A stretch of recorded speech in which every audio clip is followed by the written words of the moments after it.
चलिए, क्लियर है, सब दिख रहा है? जी जी। चलिए, तो अफसाना लाजवंती तक़सीम हिंद के पस मंज़र में लिखा गया है। सबसे अहम बात तो यही जो पहली बात हमारे जहन में आती है कि अफसाना लाजवंती जो है, इसका तनाजुर क्या है, पस मंज़र क्या है, बैकग्राउंड। तो वो तक़सीम हिंद के फसादात के बाद जो एक कर्बनाक अलमिया हमारे सामने आता है, उसको पेश किया गया है। तो अगर आपसे पूछा जाए कि अफसाना लाजवंती अफसाना लाजवंती किस पस मंज़र में है, या अफसाना लाजवंती का तनाजुर क्या है, ठीक है, तो आपको तक़सीम हिंद, आपके ऑप्शन में अगर होता है तो तक़सीम हिंद आपको देना है। इसका मौजू मुग़विया औरतों की घर वापसी में दरपेश मसाइल है। देखिए, एक तो जो पस मंज़र है वो तो तक़सीम हिंद है, क्योंकि तक़सीम ये जो मौजू है कि मुग़विया औरतें, वो औरतें जिनको अगवा कर ली गई थीं, तो उन औरतों को मौजू बनाया गया है। और ये औरतें अगवा उस सूरत में हुई थी जब तक़सीम हिंद के फसादात बरपा हुए थे। तो इसका मौजू जो है, मुग़विया औरतों की घर वापसी में दरपेश मसाइल और उनकी दर्द व तकलीफ़ भी है। लेकिन बस इतना हमारे जहन में रहे, क्योंकि जो ये अफ़साना है ख़ास तौर पे जो ये दिखाने की कोशिश की गई है यहाँ पे कि वो औरतें जो अगवा कर ली गई थी, उनमें उनका कोई कसूर नहीं था, लेकिन लोगों की ज़हनियत को वाज़े किया गया है। बहरहाल, तो पस मंज़र और मौजू वाज़े है। हाँ, तो पस मंज़र तक़सीम हिंद है और मौजू मुग़विया औरतें हैं। ये अफ़साना अफ़सानवी मजमुआ अपने दुख मुझे दे दो, जो कि 1965 में मंज़र आम पर आता है, में शामिल है। अपने दुख मुझे दे दो की इशाअत 1965 में होती है। ये इसलिए जहन में रखिए क्योंकि ये अफ़साना जो है, शामिल निसाब अफ़साना, वो इस अफ़सानवी मजमुए में है शामिल। बस इतना इसके हवाले से जहन में रखना है। इसमें कितने अफ़साने हैं और उन तमाम अफ़सानों को पढ़ना ये ज़रूरी नहीं है, ठीक है। बस इतना याद रखना कि लाजवंती अपने दुख मुझे दे दो में है, और अपने दुख मुझे दे दो जो है 1965 में मंज़र आम पर आता है। इस अफ़साने का मरकज़ी किरदार सुंदरलाल, अगर मर्दाना किरदारों में देखेंगे तो सुंदरलाल, और जनाना किरदारों में लाजवंती मरकज़ी किरदार में से है। तो दो किरदार को मरकज़ी हम लोग अपने जहन में रखेंगे, एक तो सुंदरलाल बाबू और उसकी बीवी लाजवंती। अच्छा, मुझे ये बताइए यहाँ पे ज़रा कि लाजवंती के माना क्या हैं? एक छुई मुई घास होता है सर, उसको लाजवंती। आप लोगों ने देखा है छुई मुई को? जी जी, बिल्कुल देखे है। तकरीबन मानू में भी हाँ, है। अच्छा, मानू में हाँ, मुझे मजा आता सर, तो क्या थोड़ा उसमें उसकी जो है ना, मतलब राजेंद्र सिंह बेदी जो है, इन लोगों को जब मतलब करीब से आप देखिए तो रश्क आता है कि भाई, मतलब इन लोगों का जो मुशाहिदा है और तजुर्बा है कितना बारीक है। छुई मुई के पौधे की खासियत ये है कि अगर आप एकदम उसके नज़दीक लेकर के जाइए ना, जैसे जैसे नज़दीक ले जाएंगे, टच करेंगे, वो मतलब मुरझा जाता है, वो उनके जो पत्ते हैं वो मुरझा जाते हैं। मुकम्मल पौधे की यही कैफियत होती है। तो यहाँ पे इससे अंदाज़ा ये लगाया जाता है कि नज़ाकत इसमें, मतलब सिर्फ टच कीजिए तो मुरझा जाते हैं उनके पत्ते। उसी तरह औरतों की कैफियत होती है। आगे जब इस अफसाने को हम लोग पढ़ते हैं तो पता चलता है। तो ये जो नाम लिया गया है लाजवंती, मतलब काबिल रश्क और काबिल तहसीन है। बहरहाल आगे बढ़ते हैं। तो सुंदरलाल बाबू का ताल्लुक़ शहर से, जबकि ज़रा ये टाइपिंग मिस्टेक हो गया यहाँ पे, लाजवंती होना चाहिए, ठीक है। जबकि लाजवंती का ताल्लुक़ देहात से है, मैं इसे ठीक कर लूँगा। तो आप यहाँ जानते हैं कि लाजवंती जो है वो शहर के लोग से शादी नहीं करना चाहती है, और मतलब इत्तिफाकन जो है शहर का ही ये होता है सुंदरलाल बाबू, और उनसे शादी हो जाती है। आप लोगों को वजह पता है कि वो शहर के इंसान से शादी क्यों नहीं करना चाहती है? जिन्होंने पढ़ा उनको पता होगा कि वजह क्या है, क्यों वो शादी नहीं करना चाहती थी शहर के इंसान से। क्योंकि वो जो है ना, बड़े बड़े बूट पहनते थे शहर के लोग, और इनकी कमर जो है वो पतली थी। बहरहाल, जी जी, यहाँ बिल्कुल। पे राजेंद्र सिंह बेदी उनकी जहनियत को वाजे करते हैं कि मतलब एक औरतों का एक ऐसा तबका भी है जो मर्द को हाकिम और ख़ुद को जो है महकूम समझती है। और चूँकि इस अफ़साने में दिखाया भी गया है कि अगर मर्द उस पे मतलब मारपीट ना करे, उस पे तशद्दुद ना करे, तो फिर मतलब औरतें ही जो है नाक खींचने लगती है। नाक चढ़ाने लगती है, बात करने लगती है कि वो फिर कैसा मर्द है जो इस तरह नहीं करता है। तो कुछ गाँव में ऐसा होता भी है। बहरहाल तो शहर का होता है, ये शहरी है ये सुंदरलाल, और देहाती है लाजवंती। देहाती होने के बावजूद भी वो वफा परस्त है, शोहर परस्त है और शर्मीली अंदाज की है। बेदी ने लाजवंती को शहतूत की डाली और कुम्हला पौधे जैसे इश्तिहारों में पेश किया है। यहाँ पे जो कुम्हला पौधे है ना, ये उसी छुई मुई का पौधे का नाम है कुम्हला पौधे। और जो शहतूत है, आप तमाम तकरीबन खाए होंगे शहतूत। तो शहतूत की जो डाली होती है वो भी बहुत कमज़ोर होती है। तो यहाँ पे लाजवंती के लिए जो इश्तिहार इस्तेमाल हुए हैं वो कुम्हला पौधे और शहतूत की डाली। वाज़ेह है ये स्लाइड? जी जी चलिए, जी जी सर। अफसाने का आगाज़ एक पंजाबी गीत हथ लाइयां कुमला, अरे टाइपिंग मिस्टेक हो गया, कमलानी लाजवंती दे बूटे, मीम आ गया यहाँ पे खामखा। तो हथ लाइयां कुमलानी लाजवंती दे बूटे, ये वो लोग, चूँकि ये इतना ही लिखा हुआ है, पंजाबी गीत है, इसी से आगाज़ होता है और इसका जो माना है वो ब्रैकेट में लिखा हुआ भी गया है, लिखा गया है। तो ये जहन में रहे, यहाँ से सवाल हो सकता है कि इस जुमले से किस अफसाने का आगाज़ होता है। तो अफसाना लाजवंती का आगाज़ होता है। वैसे भी लाजवंती का लफ्ज़ इसमें आ ही गया है। मुग़विया औरतों को दोबारा, जिनका माइक ऑन है वो ज़रा ऑफ कर ले, सिर्फ बोलने के लिए ऑन करें। मुग़विया औरतों को दोबारा कबूल करने के लिए दिल में बसाओ कमेटी मुल्ला शकूर में बनाई गई। देखिए, इसमें हम लोगों ने देखा कई एक कमेटियाँ बनी, प्रोग्राम बने, जिनमें से एक प्रोग्राम जो कि औरतों के हवाले से है कि जो औरतें अगवा हो गई थीं उनको वापस घर में कबूल किया जाए, उनको वापस लिया जाए। तो इस कमेटी का नाम था दिल में बसाओ और इस कमेटी की बुनियाद पड़ी थी मुल्ला शकूर में। ठीक है। सुंदरलाल बाबू 11 वोटों की अक्सरियत से उसके सेक्रेटरी मुकर्रर हुए। देखिए, यहाँ पे कई एक अहम बातें हैं, जैसे दिल में बसाओ कमेटी जो है वो कहाँ पर वजूद में आती है, मुल्ला शकूर में कौन सी कमेटी वजूद में आती है, या मुग़विया औरतों को दोबारा कबूल करने के लिए कौन सी कमेटी बनाई जाती है, उस कमेटी के सेक्रेटरी कौन मुंतखब होते हैं, सुंदरलाल बाबू कितने वोटों की अक्सरियत से सेक्रेटरी बनते हैं। तो कई तरह से बातों को घुमा के आपसे पूछा जा सकता है। तो आपके जहन में ये सब बातें वाज़ेह होनी चाहिए। तो देखिए, जब कमेटी बनी तो जाहिर सी बात है वोटिंग हुई कि किसको सेक्रेटरी बनाया जाए, सदर बनाया जाए, वगैरह वगैरह पोस्टों के लिए। तो सेक्रेटरी के पोस्ट के लिए जो और लोग होंगे उसका तो नाम वाज़ेह नहीं किया गया है, लेकिन ये 11 वोटों से जीत जाते हैं और सेक्रेटरी मुंतखब होते हैं। ठीक है। वकील कालका प्रसाद सदर और हुकुम सिंह मुहर्रिर मुंतखब हुए। इस कमेटी के 3 ही अहदों का जिक्र है, एक सेक्रेटरी, एक सदर और एक मुहर्रिर। सदर बनते हैं, उनके नाम के सामने वकील लगा हुआ है तो गालिबन वकील होंगे शायद, कालका प्रसाद जो कि बूढ़ा है, और मुहर्रिर हुकुम सिंह वो भी बूढ़ा है।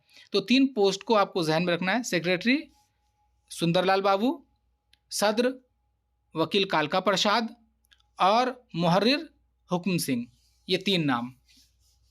चलिए, उसके बाद दिल में बसाओ प्रोग्राम की नारायण बाबा और आसपास के क़दामत पसंदों ने मुखालफत की। जब इन लोगों ने ये कमेटी बनाई कि औरतों को वापस लिया जाए, तो वहाँ के जो क़दामत पसंद लोग थे, यानी कि पुराने ख़यालों के लोग थे, यहाँ पे मुझे लगता है कि पुराने ख़याल से मुनासिब होगा कि जो खुराफात ज़हनियत के हामिल लोग थे, उन लोगों ने मुखालफत की कि भाई हम उन औरतों को नहीं एक्सेप्ट करेंगे। बहरहाल वाघा सरहद पर मुग़विया औरतों का तबादला मिस मर्दुला सारा भाई कमीशन के तहत हुआ। इस सरहद का जिक्र हुआ है वाघा, और ये सरहद जो है कई अफसानों में इसका जिक्र हुआ है, तो इम्पॉर्टेंट है, ये जहन में रखिएगा। तो वाघा सरहद पर उन औरतों को किस कमीशन के तहत जो है, जैसे हिंदुस्तान की औरतों, मतलब हिंदुस्तान की औरतों को पाकिस्तान नहीं, सॉरी, हिंदुस्तान की औरतें जो पाकिस्तान में मुग़विया हुई थी उनको हिंदुस्तान वापस किया गया और हिंदुस्तानियों ने पाकिस्तानियों को वापस कर दिया। तो ये जो तबादला हुआ ये सारा भाई कमीशन, पूरा नाम याद रखना है, मिस मर्दुला सारा भाई कमीशन के तहत ये हुआ था। ठीक है। मुग़विया औरतों का तबादला किस कमीशन के तहत हुआ था? तो मिस मर्दुला सारा भाई कमीशन के तहत ये तबादला हुआ था। वाज़ेह है? जी। सुंदरलाल को लाजवंती के मिल जाने की खबर लालचंद देता है। यहाँ पे की छूट गई है। तो सुंदरलाल जो है आप तमाम जानते हैं कि वो मंदिर के सामने से ज़रा बगावत करके आके बैठा ही होता है। उसी वक्त जो है लालचंद जो कि उसी मोहल्ले का रहने वाला होता है, वो आ करके सुंदरलाल को खबर देता है कि उसने लाजू भाभी को देखा है। यहाँ पे एक और चीज़ है कि लालचंद लाजवंती को कहाँ देखता है, ज़रा बताइए आप लोग। वाघा बॉर्डर पर। बहुत खूब, वाघा बॉर्डर पे उसको देखा जाता है। लेकिन आपको पता होना चाहिए कि वो देखता तो है, लेकिन लाजवंती वापस नहीं आ पाती है। वजह बताइए ज़रा।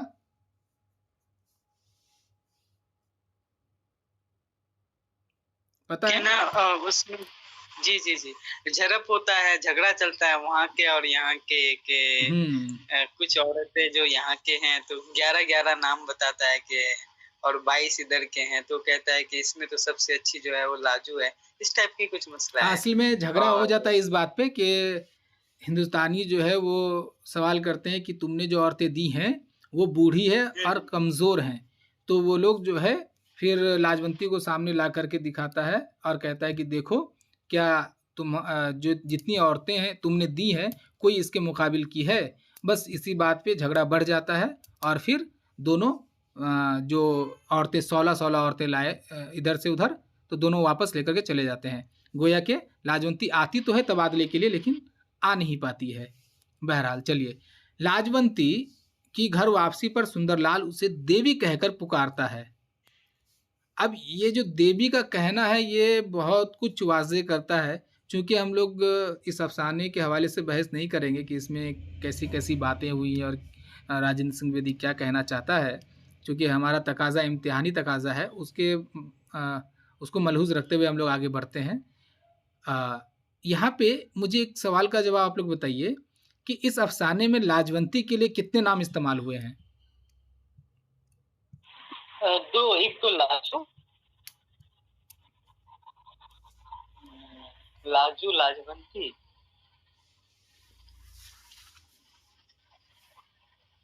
मैं बता दूं 4 नाम इस्तेमाल हुए हैं और ये आप लोगों के लिए समझिए कि एक तरह का होमवर्क है। आप लोग वो चारों नाम ढूंढ करके मुझे ज़ाती तौर पे भेज दीजिएगा, SMS कर दीजिएगा, ठीक है। मैं बस बता दे रहा हूँ 4 नाम इस्तेमाल हुए हैं, ठीक है। चलिए, तो लाजवंती के लिए लाजवंती जब वापस आ जाती है तो उसको जो सुंदरलाल है उसका शोहर वो देवी कह के पुकारता है। चलिए, लाजवंती पाकिस्तान में जुमा नामी, ये टाइपिंग मिस्टेक हो गया, नामी शख्स के पास मुक़य्यद थी। वो पाकिस्तान में किसके पास मुक़य्यद थी? तो जुमा, ठीक है, ये नाम जहन में रखिएगा। इस अफसाने के अहम किरदार अब हम लोग देख लेते हैं ज़रा, जैसे सुंदरलाल बाबू, लाजवंती, नारायण बाबा, सदर वकील कालका प्रसाद, मुहर्रिर हुकम सिंह, लाल चंद होना चाहिए, स्पेलिंग मिस्टेक हो गया, लाल चंद, नेकी राम, रिसालू और जुमा। ये वो नाम है जो अहम है, कुछ ना कुछ किरदार अदा किया है। तो ये इन नामों को अपने जहन में रखिए। मेरे ख्याल से सुंदरलाल, लाजवंती तो आपके जहन से उतरने वाला है नहीं। इसके अलावा जो नाम है वो अपने जहन में रखिएगा। जैसे सदर वकील कालका प्रसाद बनते हैं, हुकम सिंह मुहर्रिर, उसका लालचंद इसलिए अहम है क्योंकि वो खबर ला करके देता है कि वो वाघा बॉर्डर पे लाजवंती को देखा है। नेकी राम और रिसालू जो है ये यूँ समझिए कि उनके साथियों में से हैं। और जुमा इसलिए है क्योंकि वो लाजवंती को कैदी बनाता है। तो ये अहम किरदारें हैं। उसके बाद ये कुछ जगह हैं जैसे मुल्ला शकूर, चौकी कला, वाघा सरहद, दिल में बसाओ कमेटी, ये सब इम्पॉर्टेंट है। तो हो सकता है कि चूँकि मौरूज़ी है तो पूछा जा सकता है कि तकसीम के बाद जो है कौन सी कमेटी नहीं बनाई गई थी। अब यहाँ पे दिल में बसाओ, घर में बसाओ, तिजारत में बसाओ नाम दे करके आपसे पूछा जा सकता है, इसलिए इन सब चीज़ों को जहन में रखिए। और कुछ इख्तियाराती किरदार भी इसमें इस्तेमाल हुए हैं, जैसे राम है, सीता है और रावण है, इनका इस्तेमाल भी हुआ है। और एक धोबी की हिकायत भी मौजूद है। तो राम, सीता, रावण और धोबी, ठीक है, किरदार सब वाज़ेह हैं। जी सर। चलिए अब हम लोग कुछ अहम इक़्तिबासात देखते हैं। जैसे वो लाजवंती के पौधे की तरह है जिसकी तरफ हाथ भी बढ़ाओ तो कुम्हला जाता है। इस जुमले का मुतकल्लिम और मुखातब कौन है? राइटर होंगे। मुखातब जो है वो है लाजवंती। मुसन्निफ है। मुसन्निफ कारी है। चलिए देख लीजिए, इस जुमले का मुतकल्लिम मुसन्निफ और मुखातब कारी है। ठीक है, कारी है। हाँ, क्योंकि वो राजेंद्र सिंह बेदी ही इसको वाज़े करता है उस वक्त। चलिए इस जुमले में वो से मुराद कौन है? यहाँ पे है ना कि वो लाजवंती के पौधे की तरह है, तो यहाँ पे वो से मुराद कौन है? बारीकी से पढ़िए, कभी भी किसी मतन को पढ़िए तो बारीकी से। यहाँ पे वो से मुराद लाजवंती नहीं है, यहाँ पे वो से मुराद इंसानी दिल है। ठीक है, ये कब इस जुमले का इजहार उस वक्त होता है जब उसकी बीवी लाजवंती मुक़य्यद हो जाती है, उसके बाद उसके दिल में ये सब बातें आती हैं। ठीक है, तो इस जुमले में वो से मुराद इंसानी दिल है। अच्छा, फिर मारा तो बोलिए। चलिए, फिर मारा तो मैं तुमसे नहीं बोलूँगी, इस जुमले का मुतकल्लिम और मुखातिब कौन है? तो इस जुमले का मुतकल्लिम लाजवंती है। लाजू है। मुखातिब सुंदर। मेरे ख्याल से हुदा साहब आप जो है लाजो ना कहें, क्योंकि लाजवंती को प्यार से लाजो जो है सुंदरलाल कहता है और हक भी उन्हीं के पास है। चलिए दिल पे मत लीजिए। इस जुमले में मैं से मुराद कौन है? ये जो जुमला है कि मैं फिर मारा तो मैं तुमसे नहीं बोलूँगी, तो सवाल तो ये भी हो सकता है ना, क्योंकि सवाल तो एक ही होगा, तो मुतकल्लिम मुखातब हो या फिर उस जुमले में से कुछ निकाला जाए। तो मैं से मुराद कौन है इस जुमले में? लाजवंती। लाजवंती है। उसके बाद अगला जुमला देखिए, जैसे हमें ऐसा राम राज्य नहीं चाहिए बाबा, ये जुमला है। तो इस जुमले में मुतकल्लिम सुंदरलाल बाबू और मुखातब जो है वो नारायण बाबा है।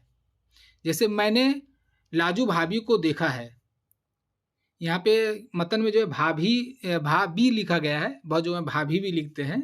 बहरहाल तो मैंने लाजू भाभी को देखा है। इस जुमले में मुतकल्लिम लालचंद और मुखातब सुंदरलाल बाबू है। ठीक है, इस तरह भी पूछा जा सकता कि मैंने से मुराद कौन है, तो मैंने से मुराद लालचंद है। अब भाभी से मुराद कौन है?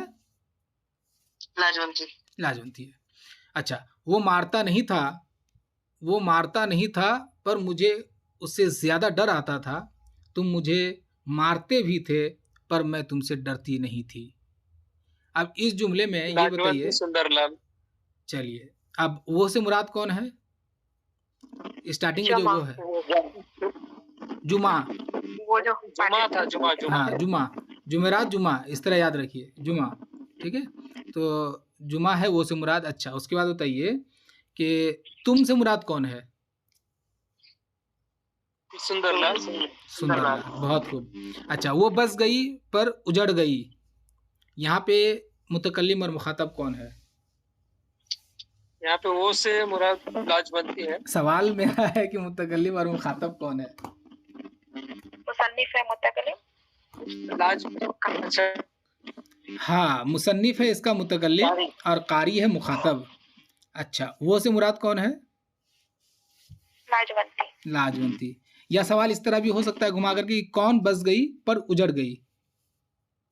लाजवंती। मैंने यहाँ पे वैसे लिख दिया है आप लोगों को भेजने के लिए, वो से मुराद लाजवंती वगैरह है। अब देखिए यहाँ पे ये जो जुमला है ना, ये मतलब इस अफसाने का निचोड़ भी है, और ये वो जुमला है जो यूँ समझिए कि रोंगटे खड़ा कर देता है पूरा। अब जब वापस आ जाती है लाजवंती, तो लाजवंती फिर चाहती है कि सुंदरलाल जो है मेरे साथ उसी तरह से लड़े, मैं उसी तरह से उससे लड़ूं।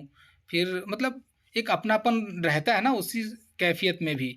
लेकिन सुंदरलाल तो अब उसको देवी समझ लेता है, और फिर आहिस्ता आहिस्ता उसको फ़र्क नहीं पड़ता है, उसको उस तरह की लाजवंती भी नहीं मिलती है। गोया कि यूँ समझिए सिंपल में, सुंदरलाल एक कमेटी तो बनाता है, चलाता है कि दिल में बसाओ, औरतों को वापस लाओ।